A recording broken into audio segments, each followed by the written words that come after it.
नमस्कार दोस्तों, stock market insights में आपका स्वागत है। इस वीडियो में हम आईसीआईसीआई बैंक की Q1 results and technical analysis को कवर करेंगे।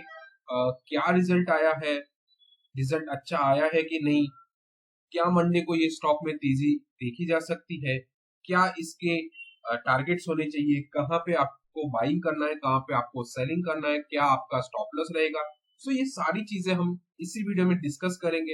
एंड अगर इस ये सब टॉपिक में से भी कुछ टॉपिक जो मेरे से मिस आउट हो जाता है, वो आप कमेंट सेक्शन में प्लीज लिख देना। मैं ट्राई करूंगा उसके ऊपर वीडियो बनाने के लिए, और एल्स मैं ट्राई करूंगा आपको कमेंट सेक्शन में आंसर देने के लिए। चलिए शुरू करते हैं वीडियो को। लेकिन उससे पहले अगर आप चैनल में नए हो तो प्लीज चैनल को सब्सक्राइब कर देना, ताकि मेरे लेटेस्ट टू लेटेस्ट वीडियोस और शॉर्ट्स आपके पास आ जाए, और बेल आइकन को प्रेस कर देना। चलिए वीडियो स्टार्ट करते हैं। अगर हम आईसीआईसी की बात करें तो एक जबरदस्त स्टॉक है ये। बहुत टाइम से अगर आप देखोगे तो पिछले एक साल में ऑलमोस्ट 22% के आसपास का रिटर्न्स दिया है। ये थोड़ा सरकाज़म में था क्योंकि आईसीआईसीआई अगर हम बात करें बैंक की तो बहुत ही अच्छी बैंक है, बुक्स भी इसके बहुत अच्छे हैं, लेकिन एक साल में सिर्फ 22% देना as an as an compare to दूसरे बैंक्स में तो वो थोड़ा सा कम है। लेकिन इस बार का जो क्वार्टरली रिजल्ट है वो बहुत अच्छा है, एंड पॉसिबिलिटी है कि इस क्वार्टर के बाद यानी कि नेक्स्ट जो क्वार्टर रहेगा इसमें जो नंबर्स रहेंगे, यानी कि नंबर्स इन द सेंस जो करंट प्राइस रहेगा वो आई गेस बहुत अच्छा खासा इंक्रीज हो जाएगा। प्रीवियस डे की हम बात करें, फ्राइडे की अगर हम क्लोजिंग की बात करें, ऑलमोस्ट यहाँ पे 1217 के आसपास ये स्टॉक क्लोज होता आया है। ऑलमोस्ट 1%, 1.25% के आसपास, 2% के आसपास का स्टॉक में एक थोड़ी सी तेजी थी। हालांकि निफ्टी बैंक में, निफ्टी 50 में एंड निफ्टी आईटी में, निफ्टी फार्मा में एक जबरदस्त तेजी देखी गई, लेकिन बैंक्स में ज्यादा मोमेंटम नहीं आया। अब मुझे लगता है कि बैंक्स में एक अच्छा खासा मोमेंटम आ सकता है। फर्स्ट ऑफ ऑल हम क्या करते हैं, हम लोग एनएससी की वेबसाइट में चले जाते हैं, एंड अगर हम डिलीवरी परसेंटेज की बाइंग देखें तो ऑलमोस्ट 64% की बाइंग हुई है, डिलीवरी परसेंटेज ऑफ। तो यहाँ पे बहुत ही अच्छी बाइंग फ्राइडे को हुई है, एंड पॉसिबिलिटी ऐसा है कि मंडे को ये स्टॉक अच्छा खासा चल सकता है। हम क्या करेंगे, हम लोग पीडीएफ पे आ गए हैं। अगर हम देखें तो यहाँ पे मैंने stand alone financial result open करके रखा है आपके सामने। फर्स्ट ऑफ ऑल मैं आपको एक्सप्लेन कर देता हूँ कि कितने साल तक यहाँ पे है। ये जून यानी कि प्रीवियस लास्ट ईयर का है, ये मार्च का है, मार्च 2024 का जो कि क्वार्टरली है, एंड ये जून का यानी कि आज का। यहाँ पे अगर आप एक चीज नोटिस करोगे तो यहाँ पे टोटल इनकम दिया हुआ है, टोटल बहुत सारी चीजें देखिए, interest on discount, income on investment, तो ये सब चीजें हम कवर नहीं करेंगे। हम लोग जो बेसिक नेसेसिटी इस मतलब क्या बोलते हैं इस वीडियो में चाहिए वो हम कवर करेंगे। First of all total income की बात करेंगे, देन टोटल एक्सपेंडिचर की हम बात करेंगे, उसके बाद हम लोग बात करेंगे नेट प्रॉफिट के ऊपर, ये वाला net profit for the period, and EPS के ऊपर बात करेंगे। ठीक है, फर्स्ट ऑफ ऑल हम लोग आ जाते हैं नेट इनकम में। अगर हम नेट इनकम की, प्रीवियस ईयर की नेट इनकम की बात करें, लेकिन उससे पहले मैं आपको बताना चाहता हूं कि ये जो अमाउंट है वो इन करोड़ है, उतना ध्यान रखना है, ये इन करोड़ है। ठीक है, फर्स्ट ऑफ ऑल हम प्रीवियस ईयर की बात करें तो ऑलमोस्ट 38,762.86 इन करोड़ है ये। मैं खाली सिर्फ अभी के लिए 38,762 करोड़। ठीक है, वहां से नेक्स्ट क्वार्टर की हम बात करें तो वहां पे एक जबरदस्त इंक्रीज हुआ है, ऑलमोस्ट 43 करोड़, 43,597 के आसपास इंक्रीज हुआ है, यानी कि 38 करोड़ से 43 करोड़ हो गया। एंड आज इस बार का क्वार्टर देखे ऑलमोस्ट 45,000, यानी कि ऑलमोस्ट 46,000 पकड़ लेते हैं। ठीक है, फर्स्ट ऑफ ऑल आपको एक चीज नोटिस होगी कि वाई ऑन वाई इंक्रीज हुआ है, साल भर साल बढ़ा है, एंड क्यू आई क्यू मतलब क्वार्टरली ऑन क्वार्टरली भी यहाँ पे बढ़ा है। नेट प्रॉफिट यहाँ पे, सॉरी नेट इनकम यहाँ पे आईसीआईसीआई बैंक का बहुत अच्छा है, एंड साल भर साल और quarterly result quarter by quarter यहाँ पे इंक्रीज हो रहा है। ठीक है, फिर दूसरी बात, कंपनी ने खर्चा कितना किया है। ठीक है, तो वो खर्चे की हम बात कर लेते हैं।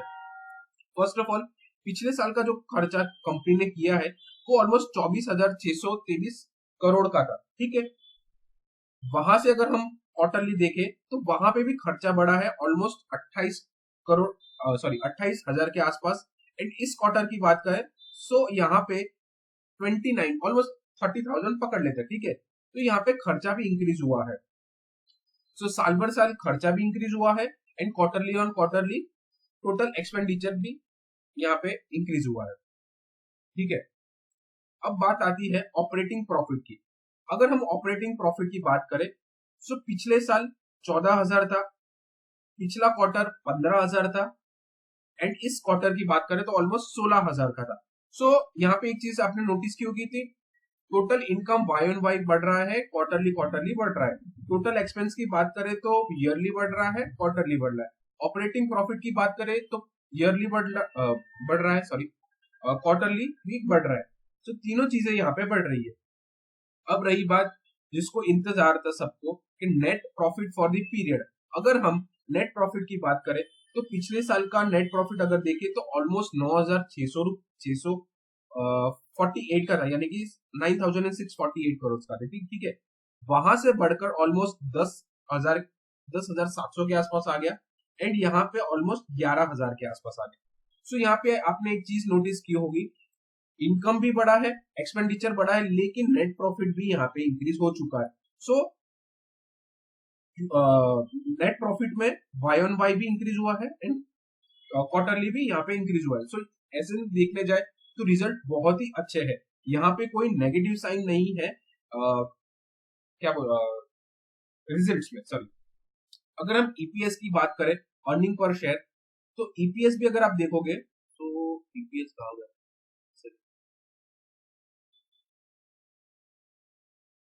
हाँ। तो ईपीएस की बात करें तो पिछले साल ऑलमोस्ट 13.80 था, फिर वहां से बढ़कर क्वार्टरली 15.26 हो गया एंड यहाँ पे इस क्वार्टरली 15.73 हो चुका है। तो यहाँ पे ईपीएस भी इंक्रीज हुआ है। अगर हम नॉर्मली इस रिजल्ट को अगर हम रेटिंग्स दे, यानी कि रेटिंग इन द सेंस कि हम अगर कह सकते हैं कि रिजल्ट अच्छा है कि बुरा है, तो मैं कहूंगा कि रिजल्ट बहुत अच्छा है एंड आने वाले टाइम में मुझे लगता है ये जो 1200 का लेवल है वो इजीली मतलब कुछ ही टाइम में कवर कर लेगा एंड आने वाले टाइम में 1500 तक भी रैली अच्छी खासी इस स्टॉक में देखी जा सकती है। So first of all sorry first of all मैंने वन डे का चार्ट आपके सामने ओपन करके रखा है। एक चीज आपने नोटिस की होगी कि दो 12,050 यानी कि 1,250 पे एक अच्छा खासा मार्केट ने एक पॉज लिया है। सो हम लोग क्या करेंगे, फर्स्ट ऑफ ऑल एक ट्रेंड लाइन, हाँ एक ट्रेंड लाइन यहाँ पे मैंने बना दी, ठीक है, सॉरी एक हॉरिजॉन्टल लाइन मैंने यहाँ पे बना दी। अब यहाँ पे मैं क्या करूंगा, यहाँ पे मैं रेजिस्टेंस, इसका हाई कितना है फर्स्ट ऑफ ऑल देख लेते, 1257, 1257, ठीक है। 1257 पे एक रेजिस्टेंस है, प्लस प्लस इसका ऑल टाइम हाई। तो कोई भी स्टॉक जब भी ऑल टाइम हाई को टच करता है, यानी कि ऑल टाइम हाई आता है, तो वहां से एक अच्छी खासी गिरावट स्टॉक में देखी जा सकती है, ठीक है।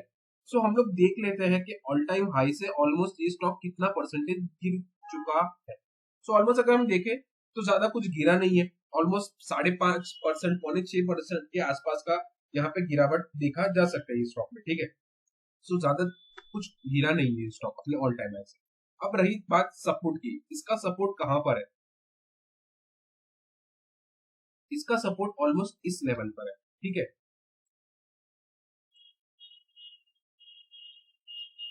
इस लेवल पे इसलिए, अगर आपने एक चीज नोटिस की होगी तो मार्केट में ये जो बॉक्स है,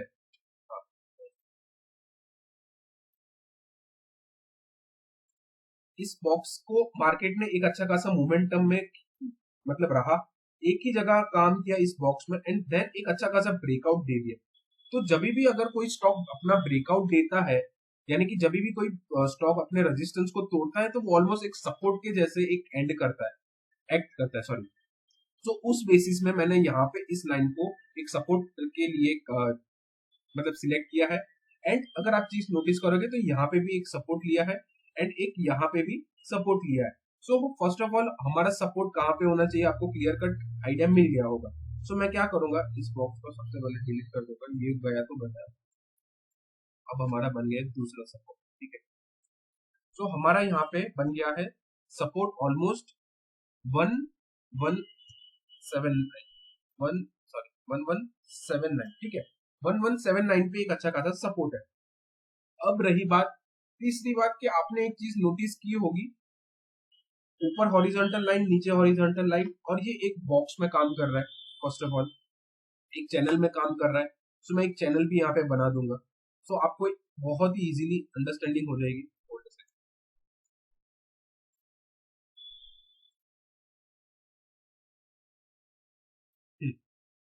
सो ये एक बॉक्स में काम कर रहा है, ठीक है।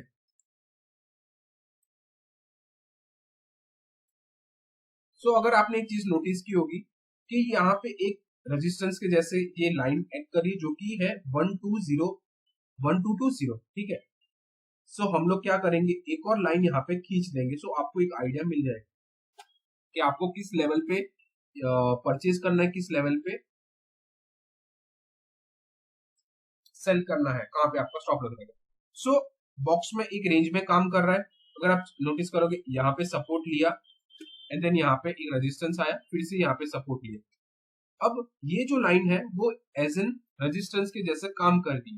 वो कैसे, वो मैं आपको बताता हूँ कि यहाँ पे सपोर्ट लिया था मार्केट ने, यहाँ पे sorry support in the sense breakout दिया था, फिर मार्केट इस लेवल के आसपास आया तो वहां पे एक रेड कैंडल बनी एंड उसको एक और नेक्स्ट फॉलोअप कैंडल बन गई, ठीक है।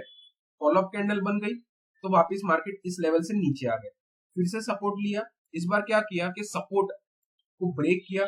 फर्स्ट ऑफ ऑल ये जो कैंडल है, इस कैंडल आप इस कैंडल को क्या कहते हैं आप कमेंट सेक्शन में प्लीज बताना। और जिनको ये कैंडल के बारे में नहीं पता तो आप गूगल करिए या फिर यूट्यूब देखिए कैंडल स्टिक चार्ट क्या रहता है, कैंडल्स कौन से कैंडल्स की वजह से ट्रेंड चेंज होता है, ये सब चीजें आपको पता होनी चाहिए। तो बेसिकली ये कैंडल क्या है आप कमेंट सेक्शन में प्लीज बताना।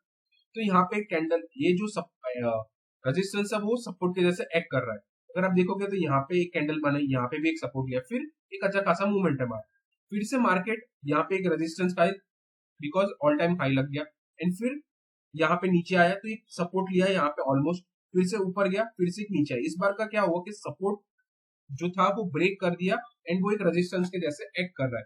सो हम लोग बाइंग बाइंग कहाँ पे करेंगे, सिंपल है। अगर मार्केट फ्लैट खुलता है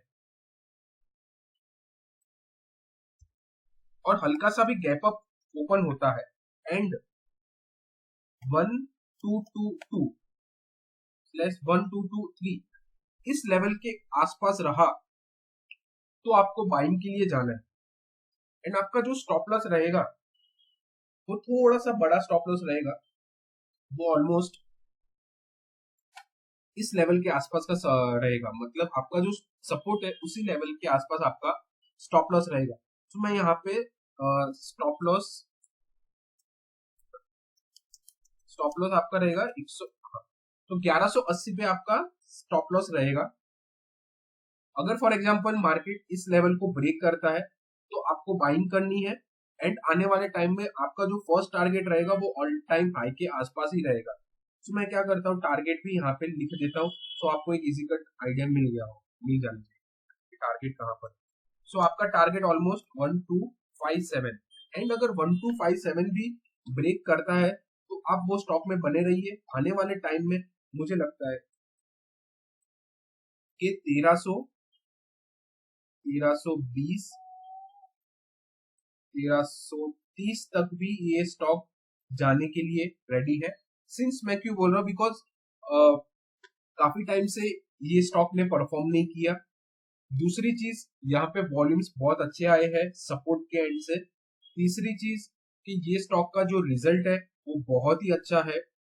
सो उस बेसिस के लिए मैं आपको कह रहा हूँ कि ये स्टॉक मुझे लग रहा है कि अगर ये लेवल टूटा तो ही हम लोग ये लेवल देख पाएंगे, ठीक है। और पॉसिबिलिटी ऐसा भी हो सकता है कि ये लेवल से मार्केट वापस रिटर्न में भी आए जाए। तो आपको पता होना चाहिए कि कहाँ पे बुक करना है, कहाँ पे आपको आपको आपका स्टॉप लॉस लगाना है, ठीक है। अगर फॉर एग्जांपल यहाँ से कोई भी रेड कैंडल यहाँ पे बनती है, अगर रिवर्सल होता है तो आप यहाँ पे इस लेवल पे आप बुक कर सकते हो। जो भी शॉर्ट टर्म ट्रेडर्स है उनके लिए मैं कह रहा हूँ। सो आई गेस आपको यहाँ पे क्लियर कट आइडिया मिल गया है कि कौन से लेवल पे बाइंग करनी है, कहाँ पे आपको स्टॉप लॉस रखना है, कहाँ पे आपका टारगेट रखना है। अब रही बात लॉन्ग टर्म के लिए, जिनको भी लॉन्ग टर्म के लिए ये स्टॉक परचेज करना है तो वो करंट भाव से आराम से इजीली परचेज कर सकते हैं। क्योंकि मार्केट में एक अच्छा खासा स्टॉक में कह सकते हैं कि गिरावट हो चुकी है, आने वाले टाइम में ये स्टॉक अच्छा खासा लॉन्ग टर्म के लिए भी अच्छा ही, मतलब लॉन्ग टर्म के लिए तो ये स्टॉक अच्छा ही है, लेकिन ये जो लेवल है वो कह सकते हैं एज एन इंट्राडे ट्रेडर्स के लिए, या फिर जो भी शॉर्ट टर्म जैसे कि 1 महीने के लिए, 2 महीने के लिए, 6 महीने के लिए जिनको ट्रेड लेना होता है तो उनके लिए ये बाइंग है। लेकिन जिनको भी लॉन्ग टर्म के लिए लेना है वो करंट भाव से भी ले सकते हैं। तो यस, यहाँ पे मैं वीडियो को एंड करूंगा। एंड अगर वीडियो आपको पसंद आई या फिर कुछ ना कुछ इन्फॉर्मेटिव लगी तो प्लीज वीडियो को लाइक, कमेंट, शेयर जरूर करना। So good luck for ICICI bank. मैं कहूंगा कि लॉन्ग टर्म के लिए ये स्टॉक बहुत अच्छा है। अगर अगर आपके पास ऑलरेडी दो इस लेवल के आसपास है, मतलब ऑलमोस्ट आपने 1250 के आसपास भी परचेज किया है, तो आप इस लेवल पे यानी कि करंट भाव पे भी आप बाय कर सकते हो एंड लॉन्ग टर्म के लिए होल्ड कर सकते हो। बिकॉज ये जो लेवल है 1250 वो इजीली क्रॉस हो जाएगा एंड आने वाले टाइम में 1500 2000 तक भी ये स्टॉक जाने में कोई भी मुझे नहीं लगता कि दिक्कत आएगी। सो यस, यहाँ पे मैं वीडियो को एंड करता हूँ। वीडियो आई गेस बहुत लंबा हो गया है। So good luck for ICICI bank and channel में नए हो, चैनल को सब्सक्राइब करें।